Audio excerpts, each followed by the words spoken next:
இப்போது மண்பாண்ட கலையை பற்றி பேசப் போகின்றேன். இதுதான் பானை செய்யும் சக்கரம். இதை துருவை என்பர். மண்பாண்டங்களில் சமைத்தால் உணவு சுவையுடன் இருக்கும். மேலும் உடல் நலத்திற்கும் நல்லது. மண்பானையில் வைத்த தண்ணீர் குளிர்ச்சியுடன் இருக்கும். இப்பொழுது மண்பாண்டங்களின் எண்ணிக்கை குறைந்து வருகின்றன.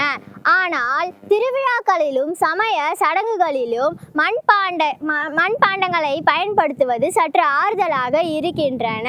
மண்பாண்டங்களின் இன்னொரு வளர்ச்சி நிலைதான் சுடுமண் சிற்பமாகும். மூங்கிலை பற்றி பேச போகிறேன்.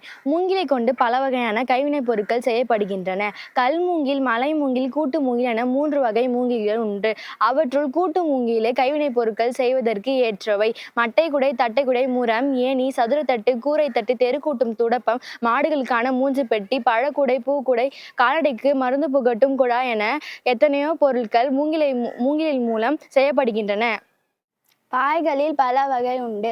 குழந்தைகளை படுக்க வைப்பது தடுக்குப்பாய். உட்கார்ந்து உண்ண உதவுவது பந்திப்பாய். உட்காரவும் படுக்கவும் உதவுவது திண்ணைப்பாய். திருமணத்திற்கு பயன்படுத்துவது பட்டுப்பாய். இஸ்லாமியர் தொழுகைக்கு பயன்படுத்துவது தொழுகைப்பாய் என்று பல வகையான பாய்கள் உள்ளன.